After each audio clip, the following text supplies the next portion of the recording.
तर शिंदेंना पैसे वाटण्याची गरज नाही असं उदय सामंत यांनी म्हटलेलं आहे। वळत पुढच्या बातमीकडे, मुख्यमंत्री जर वक्तव्य करत असतील तर सामान्यांनी विश्वास कसा ठेवायचा? हेलिकॉप्टर, प्रायव्हेट प्लेन, कॅश सगळं निवडणुकीत सुरू आहे। जे कॅश सापडले ते कुठून आले, मी संसदेत बोलणार यावर। पंतप्रधान यांनी यावर लक्ष घातलं पाहिजे। निवडणुकीत पैशाचा खेळ सुरू आहे। निवडणूक आयोगाचा अनुभव चमत्कारी राहिलाय। आयोगावरील आरोप लोकशाहीसाठी हानिकारक आहे। निवडणुकीत पैशाचा खेळ सुरू आहे असं सुप्रिया सुळे यांनी म्हटलेलं आहे।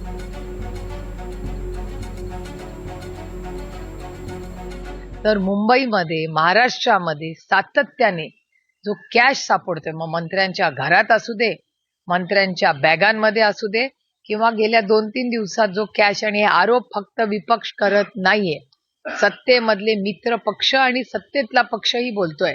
हे खूप चिंताजनक आहे आणि ह्याच्यात मला वाटतं आज उद्या महाराष्ट्रात देशाच्या प्रधानमंत्र्यांनी ह्याच्यात जातीने लक्ष घालायचंय, कारण का आमच्या अपेक्षा आहेत भारताच्या प्रधानमंत्र्यांनी सातत्याने काळ्या पैशावर चर्चा केली आणि तो हद्दपार व्हावा ह्याच्यासाठी सातत्याने प्रधानमंत्री बोलतात। आणि डबल इंजिनचं सरकार असलेल्या महाराष्ट्रामध्ये 200 आमदार महाराष्ट्रात विश्वासाच्या नात्याने ज्यांना निवडून दिले, त्या महाराष्ट्रात आज जो पैशाचा खेळ, हा गलिच्छपणा जो इलेक्शन मध्ये चाललेला, हा धक्कादायक आहे आणि हे महाराष्ट्राच्या सुसंस्कृत महाराष्ट्राला शोभत नाही।